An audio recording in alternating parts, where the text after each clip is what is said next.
22 de junho de 1941, o mundo assistiu o início da maior ofensiva militar da história, Operação Barbarossa, a invasão nazista da União Soviética. A Wehrmacht alemã, junto dos seus aliados, Romênia, Finlândia, Hungria, Itália, Eslováquia e Croácia, com uma força de 4,5 milhões de homens, formaram uma frente com 2.900 quilômetros de extensão, indo do Mar Báltico ao Mar Negro. Do outro lado do conflito, Joseph Stalin, o temido Homem de Aço, líder da União Soviética, que segundo a historiografia ocidental, ele se desmanchou, renunciou ao seu cargo e então fugiu para seu chalé, paralisado pelo medo, um líder inútil, no momento em que seu país mais precisava. É o que explica o professor Robert Summers na renomada Enciclopédia Oxford da Segunda Guerra Mundial, de 1995. A Blitzkrieg, através do rio Bug, em 22 de junho de 1941, o deixou pasmo.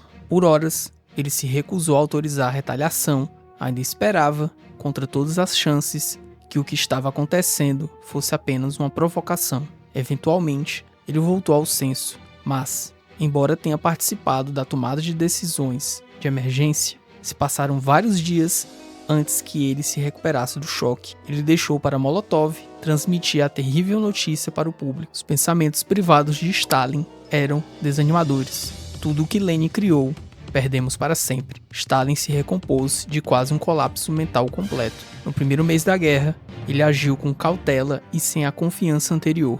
A debacle das armas soviéticas era impressionante de se contemplar, quanto mais de se reverter na prática. Os avanços alemães foram tão rápidos que cidades e vilarejos em território soviético eram ocupados antes que os habitantes soubessem que uma guerra estava em andamento.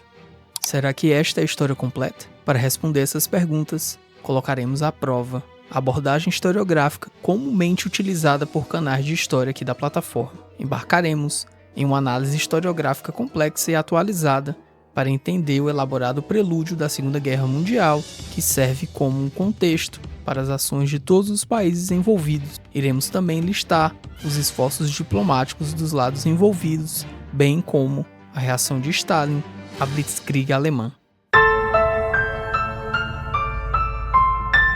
A década de 1930 não foi apenas um prelúdio para a Segunda Guerra Mundial, mas uma era de guerras localizadas e manobras diplomáticas ambíguas, com algo em comum. Os países que anos depois formariam um eixo são os pivôs dessas ações. O mundo viu o colapso do sistema de Versalhes e a ascensão de modelos autoritários que desafiaram a ordem global. Moscou, por sua vez, via-se cada vez mais isolada, como vamos ver agora em detalhes.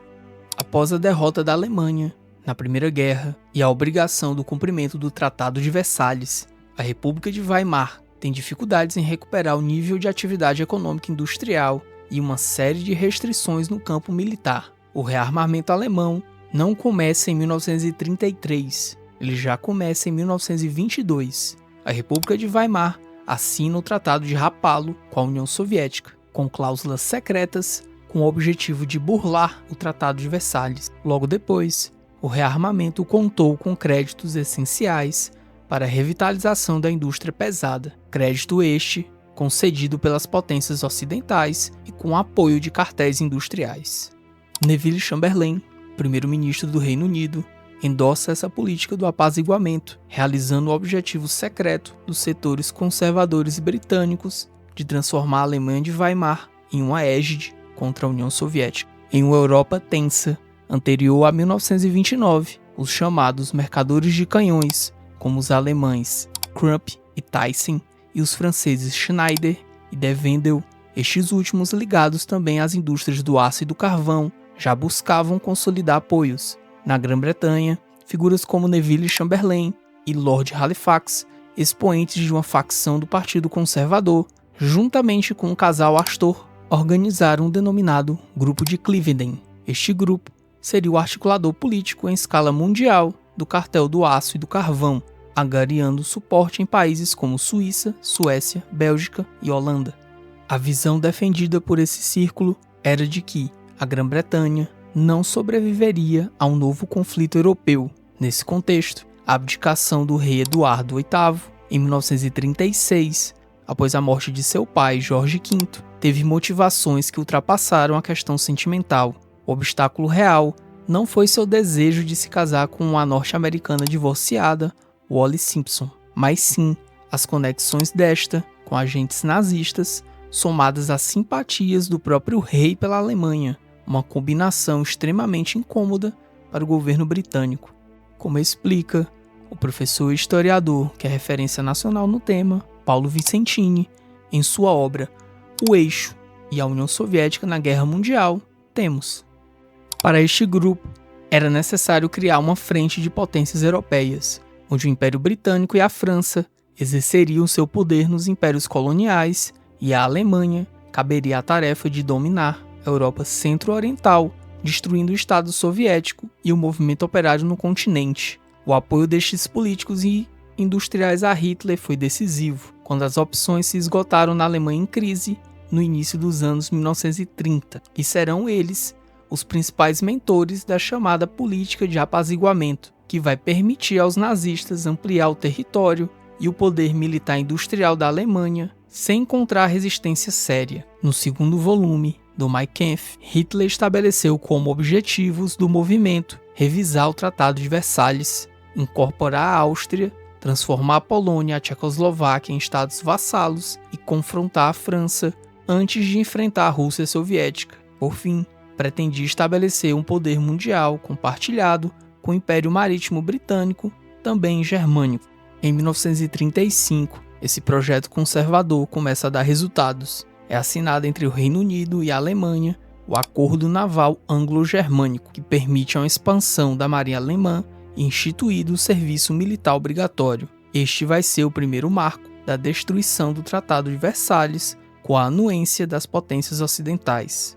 Em outubro de 1935, a Itália invade um membro da Liga das Nações, a Abissínia, atual Etiópia. Apesar dos protestos do país na reunião da Liga, a LDN aprova tímidas sanções. Afinal, Mussolini agora poderia ameaçar o Canal de Suez, e esse episódio enterra qualquer chance de Reino Unido e França em conseguir afastar a Itália de um maior envolvimento com a Alemanha, culminando em 1936 na criação do eixo Roma-Berlim. E um lembrete considerável sobre este período. Ao contrário do senso comum, o fascismo não era um bloco político monolítico e uniforme. Essa visão simplista não se sustenta se observarmos que houveram conflitos internos entre nazistas na Alemanha, houveram derrotas como o motim de 6 de fevereiro de 1934 na França, e nem todos os regimes de direita ou autoritários eram aliados naturais, como no caso da Áustria e Itália, que tinham diferenças ideológicas complexas e ambas as nações eram um entrave para a expansão alemã. Como detalha Vicentini, o avanço da direita internacional e do fascismo não é, todavia, tão linear como aparenta à primeira vista. Na Alemanha, será necessário um expurgo dentro do próprio partido nazista em junho de 1934, a Noite das Longas Facas, em que os setores mais ligados aos meios populares foram assassinados e houve o esmagamento completo da oposição antifascista. Neste mesmo ano, fracassa uma tentativa de golpe fascista na França, enquanto na Áustria, os nazistas assassinam o ditador fascista católico Dollfuss, mas Mussolini e o Papa os impedem de tomar o poder. Logo depois, em julho de 1936, uma crise sem precedentes abalou a recém-criada Segunda República Espanhola, uma rebelião organizada por militares sob o comando do general Francisco Franco tenta derrubar a República Espanhola. Insatisfeitos com a vitória da Frente Popular Espanhola, que construiu uma hegemonia de esquerda no parlamento como resultado do pleito de 1936. Franco era apoiado internamente pela Igreja Católica, a ala reacionária do exército espanhol e grandes proprietários de terras. No campo internacional, recebeu apoio da França, Itália, Reino Unido e Alemanha. Tratava-se essencialmente de um golpe de forças conservadoras e de orientação majoritariamente fascista. Os fascistas esperavam derrubar o governo republicano em uma semana, mas enfrentaram uma reação dura da população. O conflito foi agravado, tornando-se então uma guerra civil. Logo, com o agravamento do conflito, seus apoiadores intensificam seus esforços.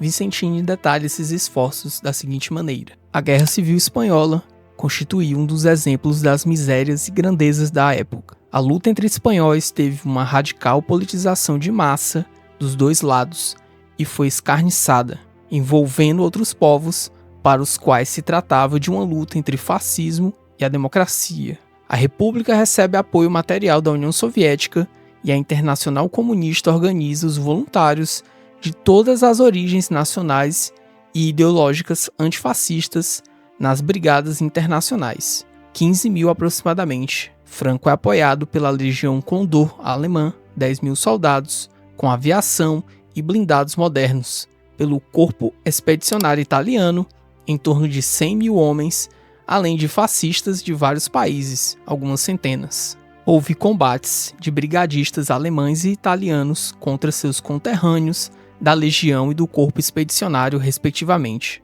Além disso, Franco recebe apoio estratégico de Portugal, petróleo dos Estados Unidos e é favorecido pela política anglo-francesa de não intervenção, que só era efetiva contra a República, num jogo duplo que visava a derrota da República. Apesar da vitória franquista, em março de 1939, o conflito demonstraria a importância da resistência ao avanço político e militar do fascismo.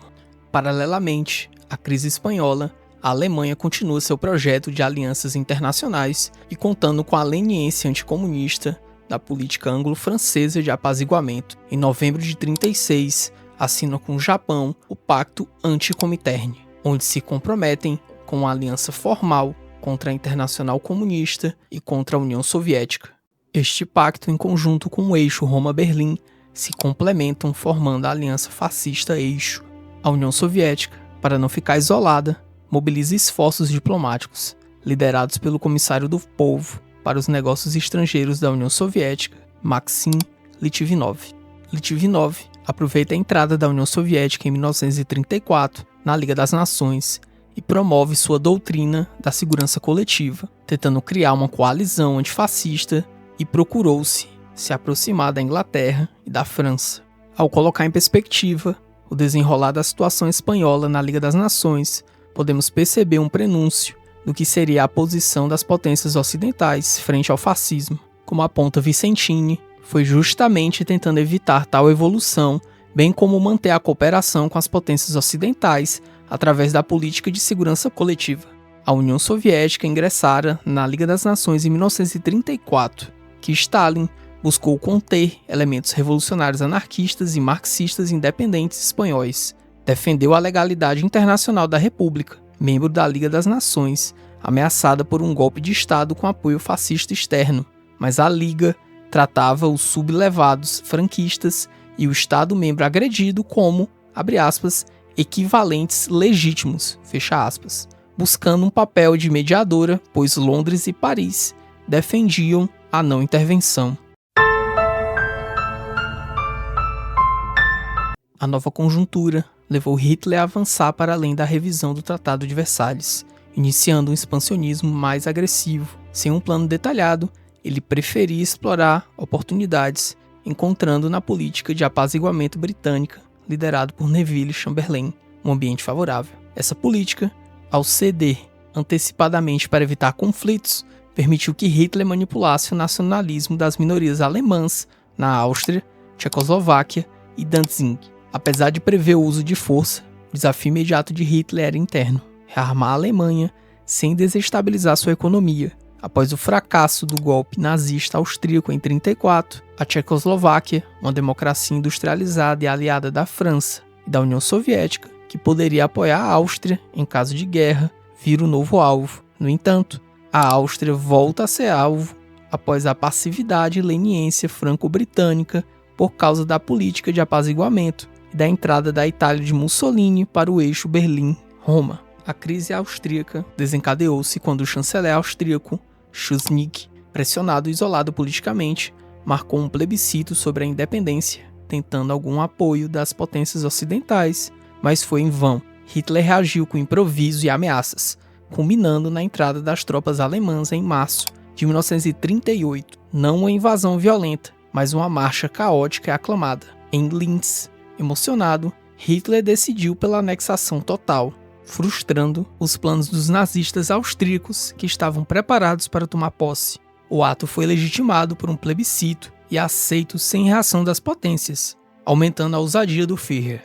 O Anschluss inflamou imediatamente os alemães dos Sudetos, na Tchecoslováquia, liderados por Konrad Henlein. Mas para Hitler, a questão central era geopolítica: eliminar a forte e democrática Tchecoslováquia, um aliado estratégico da França e da União Soviética. Para tomar a Tchecoslováquia, Hitler usou a mesma estratégia. Apelou para o pan-germanismo e fez exigências das mais absurdas para o governo da Tchecoslováquia. A ideia era escalar a crise diplomática e contar novamente com a política do apaziguamento anglo-francês. O presidente Edvard Beneš também apostou no escalonamento da crise para gerar alguma comoção da França e da Inglaterra, chegando inclusive a mobilizar tropas para a fronteira.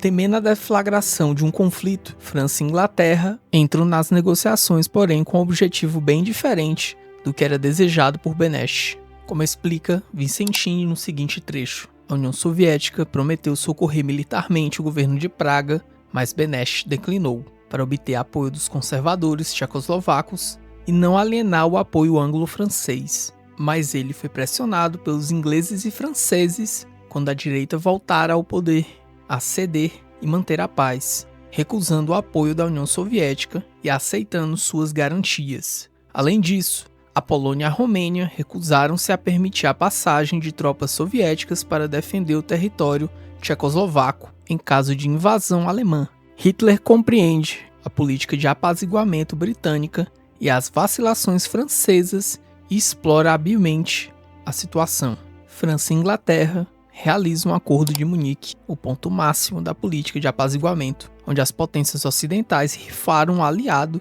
para tentar apaziguar o ímpeto de Hitler. Beneš foi pressionado pelas potências ocidentais a ceder a região dos Sudetos, onde se concentrava boa parte das defesas da Tchecoslováquia. Por consequência, seria questão de tempo para o país ser anexado de forma completa pelos países fascistas vizinhos. Como detalha Vicentini, em outubro, a Polônia dos Coronéis, um regime fascista católico e antissemita, participou da partilha, anexando a região de Teschen, rica em siderurgia e mineração. Em novembro, a Hungria fascista católica anexa a faixa sul da Eslováquia, através do primeiro Acordo de Viena, conhecida como Felvidek. Nas regiões anexadas, existiam populações polonesas e húngaras. A Tchecoslováquia remanescente perdeu 41 mil quilômetros quadrados, restando 99 mil e 4,9 milhões de habitantes, dos quais 1,2 eram tchecos e eslovacos, sobrando ainda 10 milhões, inclusive com minorias alemãs. A anexação da Áustria e das ricas regiões industriais da Tchecoslováquia projetou a Alemanha nazista para a posição de segunda maior potência industrial do planeta, só superada pelos Estados Unidos. Esse incremento potencializou a máquina de guerra alemã e reorientou sua expansão estratégica para o leste. Esse movimento permitiu à Alemanha de Hitler a estender sua influência sobre os Balcãs, uma região vital por seus abundantes recursos agrícolas e petróleo, uma commodity da qual a Alemanha carecia criticamente.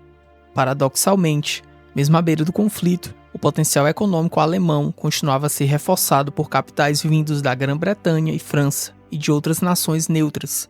Além disso, a indústria norte-americana contribuiu, por exemplo, com a tecnologia para o desenvolvimento de materiais sintéticos como a borracha, ajudando a suprir outras deficiências estratégicas da Alemanha.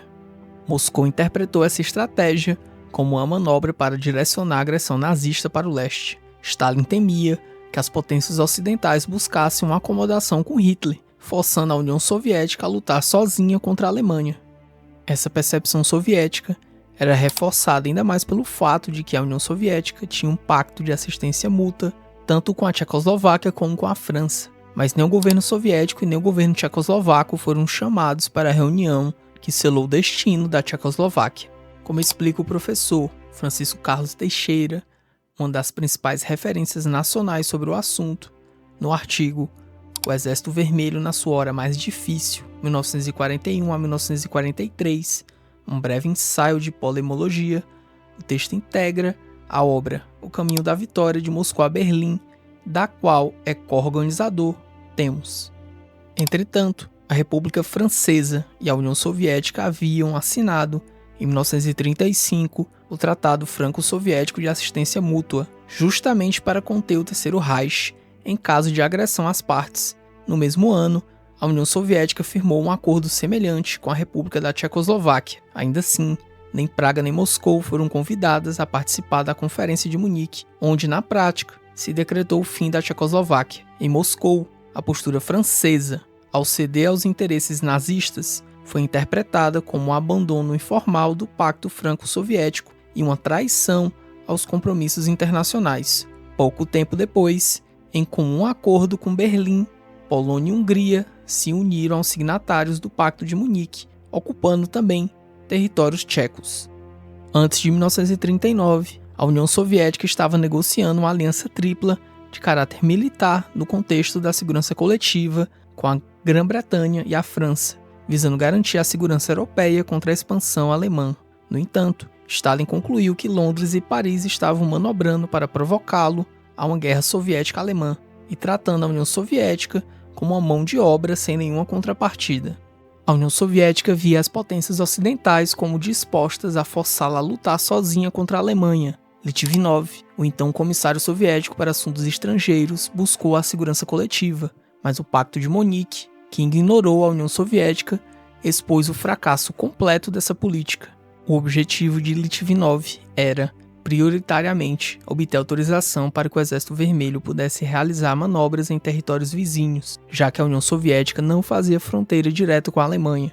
Além disso, buscava renegociar as fronteiras soviéticas com seus vizinhos, uma vez que os acordos resultantes da Guerra Civil e da intervenção estrangeira de 1920 haviam deixado regiões críticas do país totalmente expostas a ataques externos. Francisco Teixeira dá mais detalhes no seguinte trecho. O ministro soviético foi o artífice do Tratado de Ajuda Mútua com a França e a Tchecoslováquia, impondo aos alemães, mais uma vez, o risco de uma guerra em duas frentes. No entanto, o governo britânico que, no planejado sistema Litvinov de segurança coletiva, deveria se juntar à aliança franco-soviética, reeditando a Tríplice Entente de 1914. Não só procrastinou quaisquer conversações eficazes com Moscou, como ainda apoiou os países bálticos e a Polônia na recusa de qualquer cooperação militar com a União Soviética. Sem fronteiras diretas com a Alemanha nazista, Moscou via nos velhos corredores de acesso da imensa planície germano-polonesa a principal via de um ataque militar alemão. Como vimos, a Grã-Bretanha adotava uma postura seletiva e contraditória, exigia da União Soviética um compromisso de cooperação militar imediata caso a Alemanha atacasse a Polônia ou os países bálticos. No entanto, recusava-se a estender essas mesmas garantias à Tchecoslováquia, Romênia e Bulgária. Essa posição deixaria a União Soviética sozinha e desprotegida para enfrentar um eventual ataque alemão através desses países. Com o fracasso da política de segurança coletiva e a desintegração da Tchecoslováquia, Litvinov foi substituído por Vyacheslav Molotov. A troca representou uma mudança significativa, pois Molotov foi o responsável por uma reorientação geopolítica que beneficiou a União Soviética nos últimos anos. Um dos tropos grosseiros da Guerra Fria é o uso do caso da substituição de Litvinov por Molotov como uma suposta prova do antissemitismo soviético. Sobre essa questão, o professor Francisco Teixeira comenta: a presença de Litvinov à frente do NKVD foi, de fato, a última chance para a paz entre 1931 e 1939, e seu afastamento e substituição por Molotov, em 3 de maio de 1939, representaram um duro golpe para a ordem mundial e para o sistema de segurança coletiva. Litvinov, ao contrário de seus sucessores, possuía concretamente uma proposta doutrinária de caráter sistêmico para as relações internacionais, além de força suficiente para se contrapor às posições de Stalin que, naquele momento, demonstrava pouco interessado em relações diplomáticas. Suas origens judias constituíam um grande motivo de irritação para os nazistas do Terceiro Reich e alimentaram, por um longo período, a propaganda fascista sobre um suposto complô judaico-bolchevique contra a raça ariana. Além disso, esse fator contribuiu para inviabilizar qualquer pacto entre Berlim e Moscou por um bom tempo. Por fim, a longa permanência de Litvinov no cargo e sua capacidade de contrariar e contra-argumentar com Stalin colocam em suspeição a tese de um suposto antissemitismo na União Soviética entre 1922 e 1939, como muitas vezes a historiografia do tipo Cold War Fighters busca caracterizar a União Soviética, além, claro, de questionar o próprio sentido do conceito de totalitarismo. O ano de 1939 viu a cristalização de um jogo diplomático triangular, beligerante e explícito entre três campos: as potências do eixo fascista, Alemanha, Itália e Japão, as democracias liberais, Grã-Bretanha, Estados Unidos e França, e a União Soviética Socialista. A grande questão estratégica era perceber como os alinhamentos para a próxima guerra iriam acontecer. Naquele momento, o cenário geopolítico da época oscilava entre dois grandes desfechos possíveis. O primeiro era um conflito direto entre os blocos fascista e das democracias liberais, estas menos abaladas pela crise de 29, no qual a União Soviética poderia atuar como apoiadora ou mesmo tentar manter-se à margem. A segunda, e mais temida pela União Soviética, era a possibilidade que um acordo entre os dois blocos convergissem em unir forças numa guerra de destruição contra a União Soviética. Esta última visão ecoava a postura do influente grupo de Cleveland, na Inglaterra, que advogava um apoio discreto aos regimes fascistas como contrapeso à ameaça soviética. Dentro dessa corrente, ganhava corpo a ideia de uma verdadeira cruzada antissoviética, uma posição que encontrou eco até mesmo no Vaticano, sob os pontificados de Pio XI e, a partir de 1939, de Pio XII. Do outro lado do jogo diplomático, a União Soviética manobrava entre os blocos para evitar uma união contra ela, fazendo uso das rivalidades entre as potências. Essa estratégia, visível desde Brest, Litovsk e Rapallo, visava afastar a Alemanha das potências ocidentais. Porém, com o apoio destas à República de Weimar e à seção nazista, Berlim tornou-se a principal ameaça. Em resposta, a diplomacia soviética de Stalin e Litvinov buscou, através da Liga das Nações, uma aliança de segurança coletiva para conter Hitler, cujo auge foram os pactos de assistência mútua com a França e a Tchecoslováquia em 1935. A visão soviética de que os blocos do eixo das democracias liberais iriam se unir contra eles pode ser confirmada se colocarmos os eventos até 1939 em perspectiva, como Vicentin explica. A política de apaziguamento, liderada por Chamberlain e pela direita internacional, implicaram, entretanto, que nada de concreto resultasse. A Guerra Civil Espanhola, o Anschluss, a Conferência de Munique e a indiferença face aos ataques japoneses de 1938 e 39 convenceram os líderes soviéticos de que os países capitalistas, liberais e fascistas tinham uma política antissoviética comum. O medo e a paranoia são cada vez maiores. Os expurgos no partido, na diplomacia e no exército em 1936 a 1938 foram, em grande medida, uma decorrência do agravamento da situação internacional. Até hoje, muitas coisas permanecem obscuras, mas era perceptível temor a uma reação termidoriana por parte de Stalin. A invasão da Tchecoslováquia em março de 1939 e a passividade ocidental convenceram Stalin de vez de que a segurança coletiva havia falhado, que as democracias liberais preferiam direcionar Hitler para o leste. Imediatamente, promoveu-se uma mudança radical na chancelaria. Litvinov foi substituído, um defensor de uma aliança antifascista com o Ocidente, por Molotov, um bolchevique leal que compartilhava sua visão nacional e desconfiada. A nova estratégia era clara: evitar o envolvimento direto na guerra que se aproximava, explorando as rivalidades entre as potências capitalistas. Foi nesse contexto que a crise polonesa atingiu seu ponto crítico, no verão de 1939. Historicamente, o Ocidente costuma apontar Stalin e a União Soviética como os principais obstáculos a uma aliança antifascista. No entanto, uma análise dos arquivos revela uma perspectiva diferente, evidenciando o fracasso da segurança coletiva diante da agressão de Hitler. Nesse contexto, o Pacto de Não Agressão assinado em agosto de 1939 representou, para Moscou, a adoção da política do mal menor. É o que explica o professor Michael Jabara Carley um dos maiores especialistas em relações internacionais da União Soviética. Seu trabalho historiográfico centra-se nas relações da União Soviética com as potências ocidentais, especialmente no período de 1917 a 1945, no ponto de vista dos arquivos soviéticos desclassificados.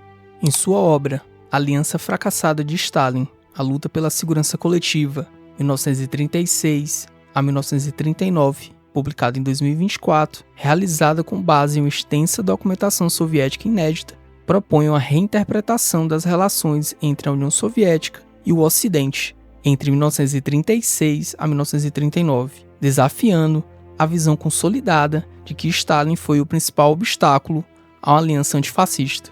Os arquivos de Moscou revelam uma diplomacia soviética persistentemente empenhada em estabelecer acordos de assistência mútua contra Hitler. Essa tentativa foi sistematicamente rejeitada pelas potências ocidentais e pela própria Itália fascista, enquanto a Polônia e os estados do leste europeu se alinharam com a Alemanha. Como Jabár explica, no Ocidente, era lógico concluir que a União Soviética, em particular I.V. Stalin, era o obstáculo para uma aliança contra o fascismo. Admitidamente, era uma posição fácil de adotar. No entanto, um estudo detalhado dos registros arquivísticos não apoia essa imagem há muito consolidada. Os documentos russos sublinham a determinação infatigável dos diplomatas soviéticos em estabelecer acordos de assistência mútua com as potências ocidentais contra Hitler. Eles mostram como a França, os Estados Unidos, a Grã-Bretanha e até a Itália fascista, uma após a outra, rejeitaram as tentativas soviéticas de segurança coletiva e assistência mútua. A Polônia nunca acolheu a cooperação com a União Soviética. Os outros estados menores da Europa Central e Oriental não tiveram escolha a não ser seguir. Os arquivos em Moscou fornecem registros detalhados das interações soviéticas com contrapartes ocidentais e informações internas sobre a política doméstica ocidental, muitas vezes indisponíveis nos documentos correspondentes do Ocidente. Um bom diplomata conquista o respeito de seus interlocutores que, então, falam francamente, até mesmo indiscretamente, sobre os acontecimentos em suas áreas de influência. A primeira geração de diplomatas soviéticos possuía essa habilidade indispensável. É bastante notável quando se lembra que eles tinham que agir em ambientes hostis, anti-soviéticos e anticomunistas. A interpretação da política externa soviética que dominou o Ocidente durante a Guerra Fria, elaborada sem acesso aos arquivos da União Soviética, é alvo de duras críticas por parte do professor Jabár. Esse viés, profundamente politizado, sustentava-se unicamente em fontes ocidentais hostis. A União Soviética era então caracterizada como um Estado voltado para a Revolução Mundial pelo Comintern e estruturalmente propenso a um acordo com a Alemanha, com a segurança coletiva reduzida a último recurso. Trata-se, como veremos, de uma leitura equivocada. A tese central que se pretende demonstrar é que a abertura dos arquivos soviéticos, a partir da década de 1990, desmontou a narrativa prevalecente no Ocidente, evidenciando seu caráter distorcido e sua motivação ideológica. A documentação revela, em contrapartida, que a política de segurança coletiva foi conduzida por Moscou de maneira séria e continuada, e que o Pacto Germano-Soviético de 1939 deve ser compreendido como um plano B, adotado coercitivamente diante da reiterada recusa ocidental em estabelecer uma aliança antifascista. Como Jabár explica, o outro pilar da política soviética, segundo esses estudos, era a dependência das relações com a Alemanha. Stalin preferia tais relações. A política de Rapallo de 1922, mesmo depois de Hitler assumir o poder. A segurança coletiva era o último recurso, uma política de último caso. Stalin teve que ser persuadido a abandonar suas preferências persistentes. Mesmo após a abertura dos arquivos soviéticos no início da década de 1990, a ideia de uma preferência secreta soviética pela Alemanha persistiu. Estava tão enraizada que os pioneiros ocidentais na pesquisa dos arquivos soviéticos, Sabine Dulin e Silvio Pons, aderiram a ela. Claro, nem todos fizeram o mesmo. Ted J. Ulrichs fez o comentário perspicaz de que a preferência soviética por relações com a Alemanha, abre aspas, torna 98% de toda a atividade diplomática soviética uma cobertura frágil para os restantes 2% secretos, fecha aspas. Esta era a linha predominante entre os historiadores soviéticos. Roy Medvedev e Dmitry Volkogonov, entre outros, concluíram que o Ocidente deixou ao governo soviético pouca escolha senão concordar com o pacto de não agressão com Hitler. Essencialmente, era o plano B. Há 20 anos, poucos historiadores, segundo Gabriel Gorodetsky, levaram a sério a constante alegação soviética de que a União Soviética assinou o pacto sob coação, considerando-o menor de dois males. Agora, há mais historiadores que o fazem, inclusive eu. De certa forma, a preocupação sobre se Stalin secretamente preferia relações com a Alemanha revela um viés, já que França, Grã-Bretanha e Polônia também preferiam acordos com a Alemanha do que com a União Soviética. Se você encarar a preferência por Berlim como um pecado, poderia dizer que todos, e Stalin menos que ninguém, eram pecadores. Então, para entender o pacto Ribbentrop-Molotov, é crucial avaliar o nível de confiabilidade demonstrado pela França, pela Grã-Bretanha como aliadas. Os registros arquivísticos indicam a determinação incansável dos diplomatas soviéticos em estabelecer acordos de assistência mútua contra Hitler. Porém, potências ocidentais rejeitaram repetidamente as aberturas soviéticas em prol da segurança coletiva. É verdade que havia uma minoria corajosa dentro da direita, se colocando contra a predominante política do apaziguamento criada pelo grupo de Cleveland e reconhecia a ameaça nazista. Além de figuras como Churchill e de Gaulle, outros diplomatas e políticos britânicos, franceses e de outras nacionalidades desafiaram as elites de seus países, cegas por antissemitismo e aversão ao comunismo. Esses alarmistas defendiam de forma visionária e muitas vezes isolada que apenas um rearmamento rápido e uma aliança com a União Soviética poderia conter ou derrotar a Alemanha de Hitler, uma estratégia rejeitada pela maioria até ser tarde demais. Como detalha Jabara, outras figuras menos conhecidas também desempenham papéis importantes nessa narrativa. Eles eram britânicos, franceses, soviéticos, romenos, tinham nomes como Collier e Vansittart na Grã-Bretanha, Herriot, Paul Boncourt e Barthou na França, Maisky, Litvinov, Kretinsky e Stomaniakov na União Soviética e Titulescu na Romênia. A lista é impressionantemente longa. Os leitores se familiarizarão ou se repossarão deles, se tiverem paciência e acompanhar essa narrativa até o fim. Como autor, passei a considerar muitos desses homens e ocasionalmente algumas mulheres como colegas familiares. Talvez você também veja assim. Eles eram persistentes, perceptivos, falhos, mas em qualquer caso, opositores que confrontavam a opinião majoritária e tentavam proteger seus países do crescente perigo hitlerista. Não é fácil enfrentar ideias fixas da elite e a sabedoria estabelecida. No entanto, esses alarmistas, como eram frequentemente chamados, enxergavam bem a ameaça nazista à segurança europeia. Eles não eram cegados pela ambivalência, como muitos conservadores, por simpatia ao fascismo e ao antissemitismo e aversão ao comunismo. Esses três elementos andavam de mãos dadas, como um político conservador francês, Henri de Quirelles, disse em 1937, abre aspas, por causa do ódio ao bolchevismo, uma parte da burguesia francesa caiu rapidamente em uma indulgência estupefaciente pela Alemanha hitlerista, fecha aspas.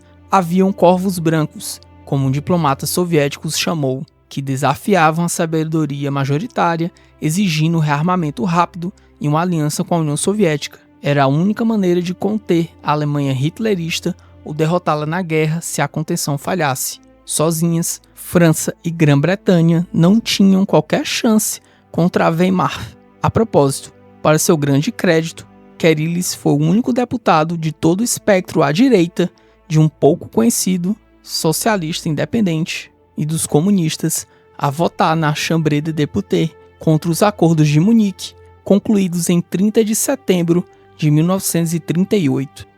Entre 1932 e 1935, a União Soviética havia alcançado o auge de sua aproximação com as potências ocidentais. Na França, uma série de ministros das relações exteriores, Herriot, Paul Boncourt, Barthou, buscaram ativamente uma aliança com Moscou contra a Alemanha, tornando Paris o centro da diplomacia soviética. Relações também foram estabelecidas com os Estados Unidos e a Itália, encorajando Stalin a abandonar a antiga política de rapá-lo e apostar na construção de segurança coletiva de Litvinov. Contudo, essa estratégia desmoronou rapidamente. Nos Estados Unidos, um acordo financeiro foi sabotado. Na França, o assassinato de Barthol e a ascensão de Pierre Laval esvaziaram a aliança franco-soviética. Na Grã-Bretanha, uma breve reaproximação com Anthony Eden foi frustrada pelo acordo naval anglo-alemão e a Itália afastou-se devido à invasão da Abissínia. O profundo anticomunismo ocidental superou o reconhecimento da ameaça nazista, levando as elites europeias a tentar chegar a termos com a Alemanha. O nível de confiabilidade da França e da Grã-Bretanha foi, portanto, extremamente baixo. O fracasso da aliança tornou-se evidente após a crise da Renânia em março de 1936, quando a França cedeu sua política externa ao controle britânico. A França não honrou compromissos, como o Pacto Franco-Soviético de Assistência Mútua de 1935. A cegueira ocidental, baseada em preconceitos ideológicos, persistiu, além do fato que franceses e ingleses exigiam compromissos assimétricos da União Soviética. A inação franco-britânica demonstrou que a França já não poderia defender seus aliados no leste europeu, que começaram a buscar acomodação com Berlim. Assim, na primavera de 1936, a tentativa soviética de reconstruir uma frente anti-alemã nos moldes da Primeira Guerra havia essencialmente falhado, deixando a União Soviética isolada geopoliticamente e desiludida, com a política de segurança coletiva de Litvinov em ruínas. Jabara detalha esses eventos no seguinte trecho. Do outro lado da Renânia fortificada, a França não podia mais acudir rapidamente seus aliados na Europa Central e Oriental, Romênia, Iugoslávia e até mesmo a Tchecoslováquia, membros da pequena entente pró-francesa, perceberam que não podiam mais contar com a França, muito menos com a Inglaterra, para defendê-los da agressão alemã. Portanto, buscaram formas de fazer as pazes em Berlim. Esse deslumbramento com a França não era totalmente aparente em Paris e Londres, mas estava cristalino na Europa Central e Oriental e em Moscou. Para falar claramente, a elite governante francesa perdeu a coragem e a França entregou sua política externa ao controle britânico. Havia alguns líderes franceses fortes em Paris, mas eram minoritários e não conseguiam mudar a política francesa. A segurança coletiva contra a Alemanha nazista estava se desmoronando aos poucos. Na primavera de 1936, todos os supostos principais membros da entente soviética contra a Alemanha nazista tinham saído ou estavam se afastando. Até a Tchecoslováquia gostaria de encontrar uma forma de fazer as pazes com Berlim. Dos estados com opções reais, somente a Romênia permanecia em jogo, mas não por muito tempo, como veremos. A pequenina Romênia era uma grande chave na política europeia, perdida como resultado direto do fiasco da Renânia. Embora pessimista, Litvinov permanecia comprometido com a política soviética, assim como Stalin, mas o otimismo ingênuo do final de 1933 já havia desaparecido há muito. No Japão, o impacto da crise econômica de 1929 agrava a estabilidade política, radicalizando o país na esteira do Plano Tanaka. Esse plano consistia na expansão territorial do Japão visando a China, a Mongólia e a Sibéria Soviética, criando uma nova ordem na Ásia Oriental, além de uma reforma política interna, com partidos políticos sendo fechados e um modelo nacionalista militarista autoritário de partido único. Como explica o historiador Paulo Vicentini, temos: no Japão, a situação política é instável desde os anos 1920. Em 1925, foi instaurado o sufrágio universal masculino, acirrando as tensões e disputas. As ideias perigosas, modernizadoras, democráticas ou esquerdistas são combatidas através de uma educação nacionalista, censura e controle policial, enquanto ocorrem atentados, como o assassinato de políticos por grupos extremistas de direita. Em 1926, o imperador Hirohito assume o trono e, em 1927, Tanaka, general nacionalista e presidente do Conselho, elabora um memorando com a estratégia da política expansionista. Nos anos 1930, a atuação das forças conservadoras é cada vez mais intensa, tanto devido à radicalização dos conflitos internos quanto ao impacto da crise de 1929 sobre a economia exportadora. A oligarquia dominante teme um movimento operário cada vez mais ativo e consciente. O forte incremento demográfico ligado aos efeitos da crise mundial sobre as exportações leva os grandes conglomerados aibatsu a apoiar o plano para a criação de uma grande zona econômica exclusiva no Oriente.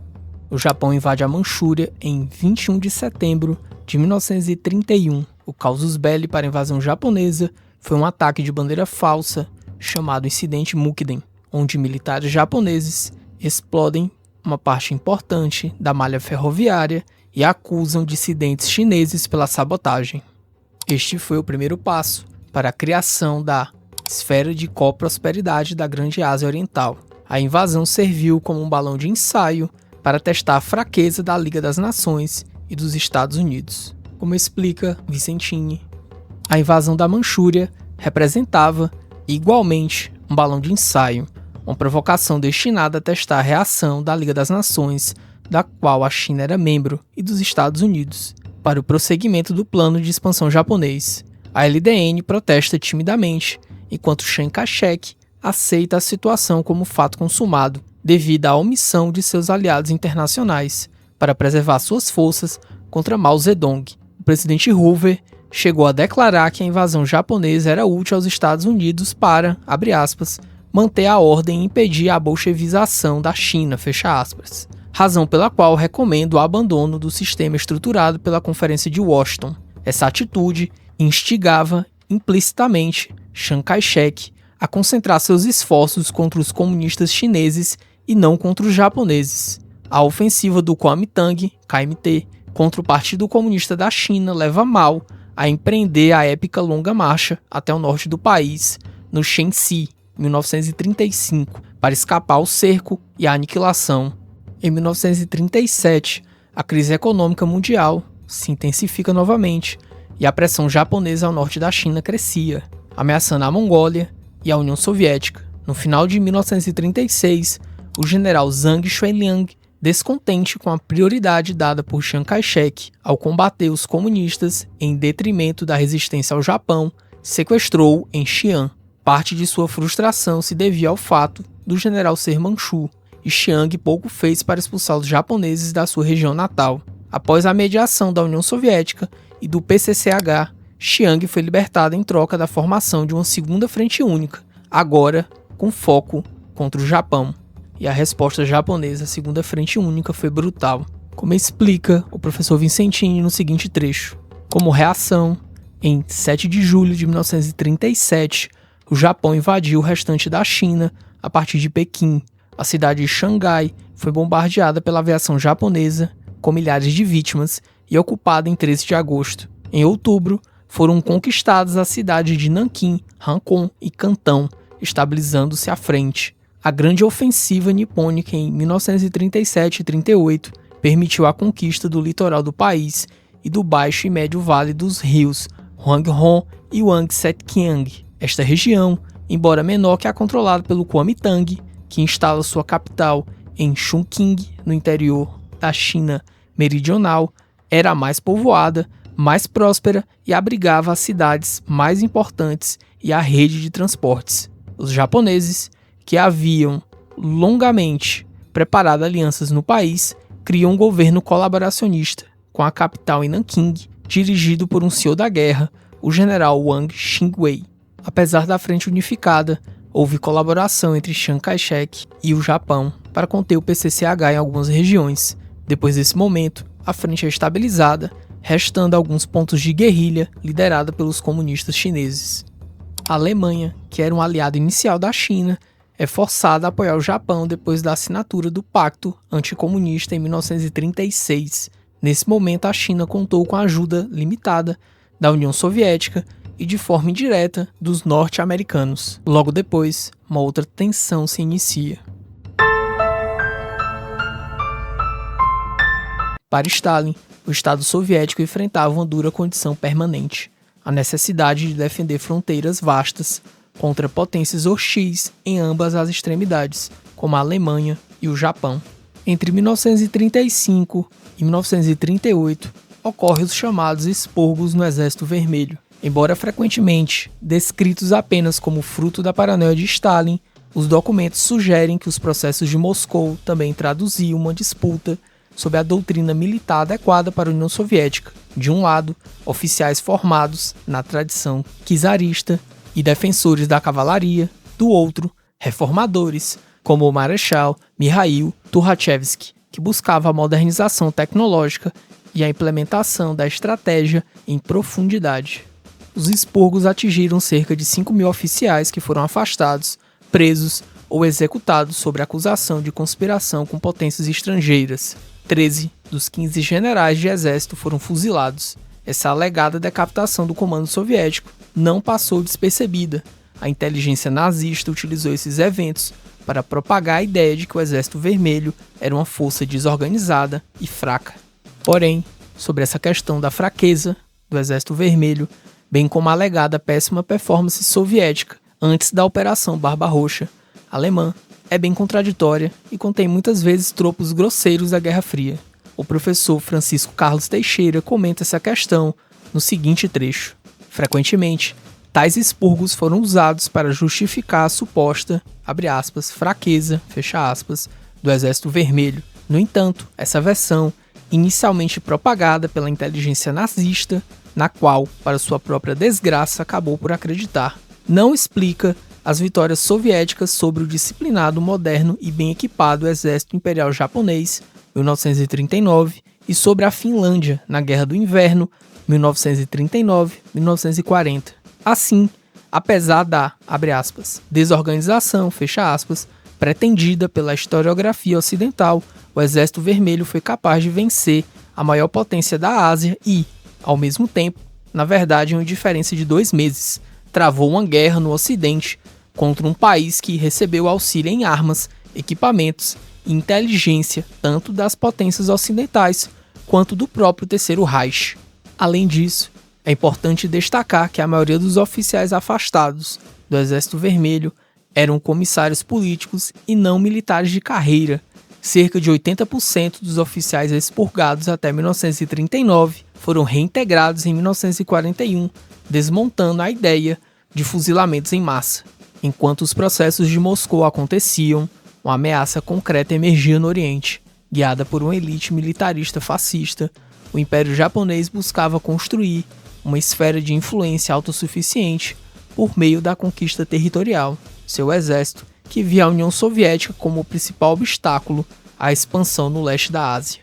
Em 29 de julho de 1938, as tensões explodiram na Batalha do Lago Khansan, na fronteira com a Coreia. Tropas japonesas atacaram posições soviéticas em uma zona disputada, mas foram repelidas após intensos combates. Insistindo na via militar, o Japão lançou uma ofensiva ainda maior em maio de 1939, invadindo a região do rio Khalkhin-Gol, na Mongólia, aliada da União Soviética. Foi neste cenário que se destacou o general Georgy Zhukov. Comandando forças soviético-mongóis, ele executou uma operação que cercou e aniquilou as tropas japonesas, causando cerca de 20.000 baixas. Essa operação é tão intensa e de larga escala que é frequentemente chamada de a Guerra Secreta Nipo-Soviética. A vitória teve impactos estratégicos decisivos. Levou o Japão a abandonar a expansão para o norte e redirecionar suas ambições para o sul contra colônias europeias e norte-americanas, culminando no Pacto de Neutralidade com a União Soviética em 1941. Além disso, Khalkhin-Gol demonstrou que, mesmo após os expurgos, o Exército Vermelho era uma força moderna e capaz de derrotar a principal potência militar da Ásia.